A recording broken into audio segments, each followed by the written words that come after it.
Welcome in, everyone. I hope you guys are doing great wherever you're watching from today. We have some really troubling news to discuss, and that is Russia has conducted an absolutely brutal attack on Ukraine, a deadly attack, a horrific, troubling, disturbing, overwhelming show of power against Ukraine as the war between Russia and Ukraine continues to rage, with the United States getting more and more involved, European nations getting more and more involved, flooding weapons into the region. Ukraine is also carrying strikes out deep inside Russia.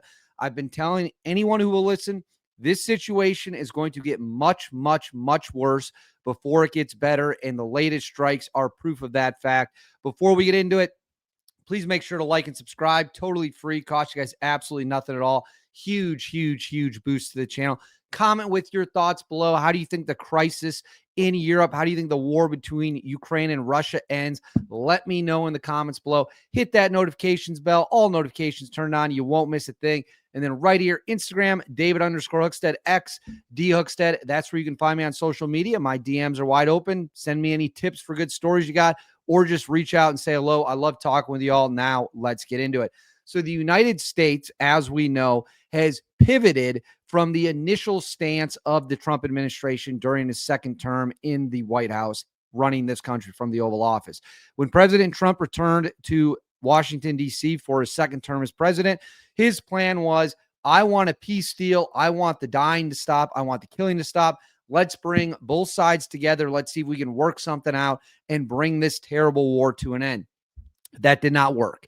The Russians essentially said one thing publicly and then would continue to carry out unbelievably terrible and brutal and deadly attacks across Ukraine. So then the Trump administration, the United States of America, we pivoted.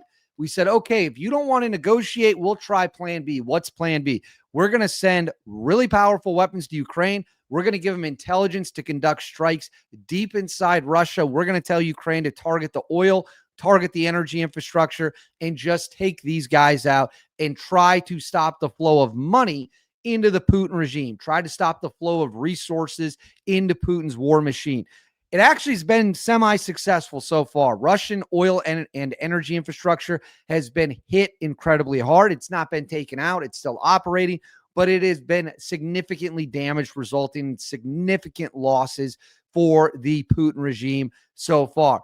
What did I tell you was going to happen? I said Putin is going to respond in brutal fashion. We've already seen the incursions into NATO airspace. They've been in Estonia, Lithuania, Poland, Romania, Belgium. They flew fighter jets into Estonia, MiG-31s that NATO had to scramble to get out. Then they flew fighter jets from Kaliningrad into Lithuania. Same thing. Those planes ought to be shot down. You can't let foreign countries fly into your airspace.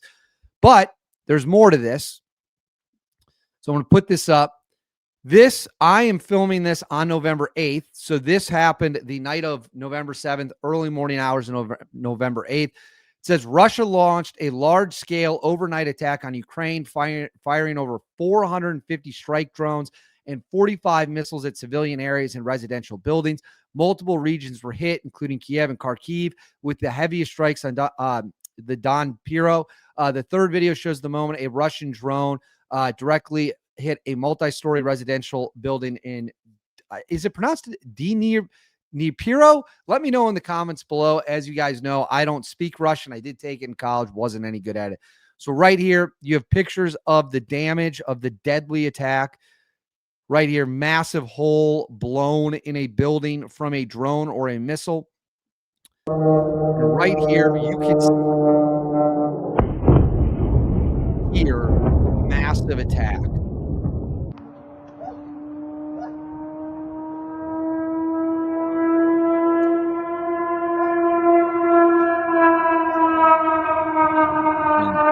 That's just brutal. Listen to the sounds of that explosion. Let's watch it back.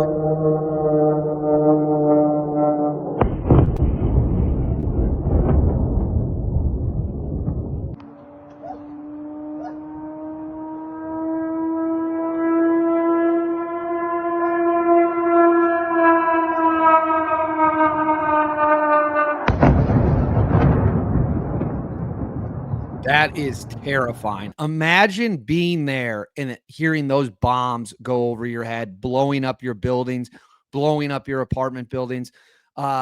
So here we go. These are some more details from ABC News. It says the city of Dnipro was hit hard with 3 people killed and another 11 injured there, according to the regional military administration, which said children were among the casualties. A drone struck an apartment building in the city. 3 more were injured in the nearby Samarsky district of the wider, there's no way I can pronounce that word, region. Authority says in the Kharkiv region, at least 1 person was killed in the village of Rokny. 8 others were injured in the suburbs of the Kharkiv city. 1 person was injured in nearby Chuchuvviv, and another was injured in the village of Harushvka. According to the regional military administration, the mayor of Kharkiv said in a Telegram post Saturday morning, the city is facing significant electricity shortages. Additionally, 1 person was killed in Poltava region, and another person, or 1 person was injured in the Poltava region. 1 person was injured in the neighboring Kiev region, according to the respective regional military administrations. The strike on Poltava region targeted energy infrastructure facility, cutting off electricity, water, and heating to some communities. Authorities said the Russian strikes marked the 9th large-scale attack on Ukraine's gas infrastructure since the start of October, according to Ukrainian state-run energy firm Naftogaz, which in a Telegram post Saturday morning accused Russian of deliberately targeting enterprises that provide Ukrainians with gas and heat during the winter months. So I'm going to pull this off the screen real quick. Get the next thing teed up for you here. So this is who Putin is. This is what the Russian government is.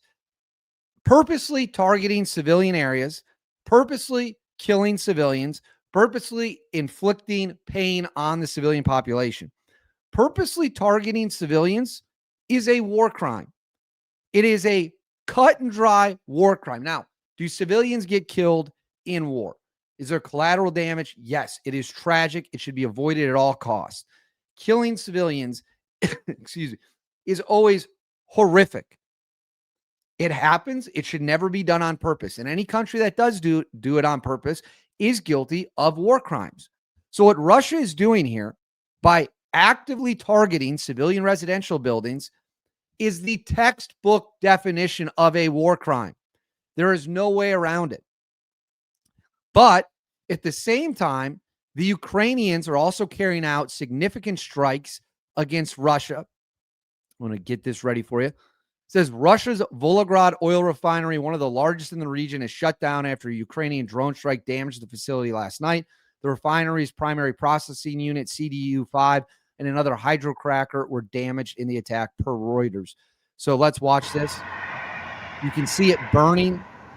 You can see the fire off in the distance.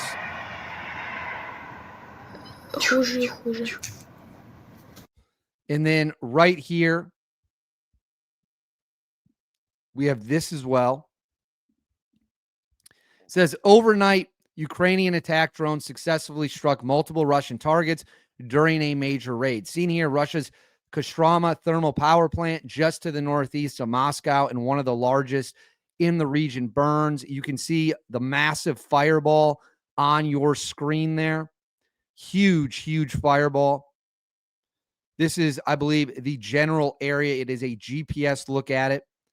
And then right here, it says, per reports, Lukoil's Volgograd refinery was hit by Ukrainian drones. Russian officials confirm a fire, but blame falling debris. So in the distance, you can see the fire. You can see a little, it looks like there was a blast there. What was that?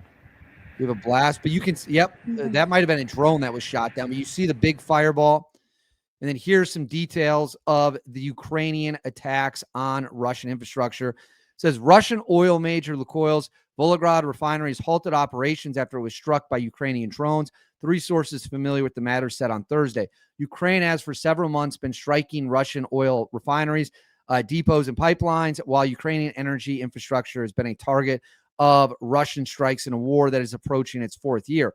They said the primary processing unit, CDU-5, with a daily capacity of 9,100 metric tons or 66,700 barrels a day, a fifth of the plant's total capability, and a hydrocracker with a capacity of 11,000 tons per day were damaged during the attack.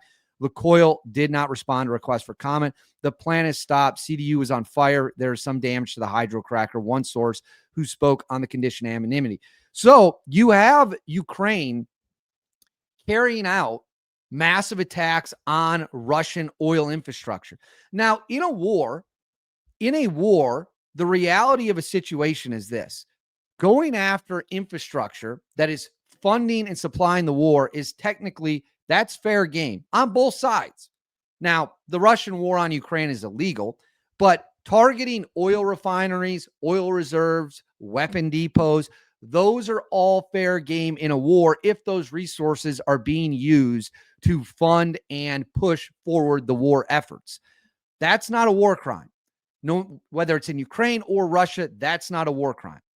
Now, the invasion of Ukraine is illegal, and that brings up a whole different boatload of issues. Going after civilian targets, as you just saw earlier in the video, the footage I showed, that is always a war crime. That is one of the worst war crimes you can commit, is the death of civilians. And that needs to be condemned, and a light needs to be shined on it. So you have both sides carrying out massive blows on the other, but the difference is Russia is purposely trying to kill civilians, and they are killing civilians, and that is brutal, and it's unforgivable, and it's something we should all come out and say, hey, you can't do this. We're not going to let you get away with this. Having said that, Trump also talked about why the peace summit failed. He had a meeting with Viktor Orban at the White House, the leader of Hungary, and he was asked why the peace summit in Budapest didn't happen. Let's watch. What is the main dispute with the Russians which prevent the Budapest summit with Putin from... The basic dispute is they just don't want to stop yet. And I think they will. I think it's taken a big toll on Russia, big toll on both countries, obviously, but it's taken a big toll. They're losing 7,000 soldiers a week. That's a big toll. And between the two of them, divided, with Russia losing more soldiers, actually, but they're both losing a lot of people. And that's the primary thing that, with me, it's not economic, it's not money. In fact, we don't spend any money. We send it to NATO. They pay us for our missiles and for our military and everything else. It's not a question of money. It was with Biden. He spent $350 billion. He got nothing for it. The war would have never happened. If I were president, the war would have never happened. I think you would agree with that. This war would never have happened if I were president. It's stupid that it happened, but it did happen.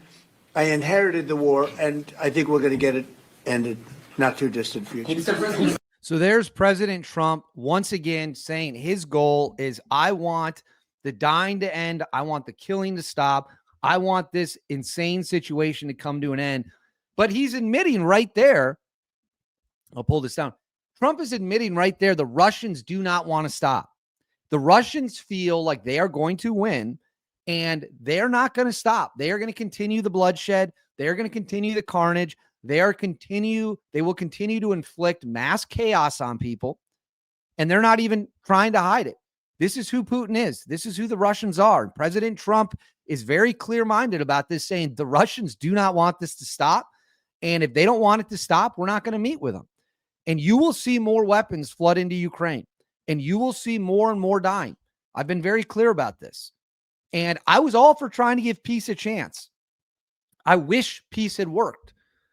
It didn't work. And when something doesn't work, you have to pivot. What's the definition of insanity? Doing the same thing over and over again, expecting different results. We tried it, didn't work. Now we're going to try this, where we try to inflict enough pain on the Russians to bring them back to the negotiating table. I pray it works, because I don't want to see any more people lose their lives. I think it's terrible. I think it's a meat grinder, and it's terrible. But for now, this is the reality of the situation, folks. There's no getting around it. But I want to know what you guys think. Let me know in the comments below. How do you think this ends? What are your suggestions to bring it to an end?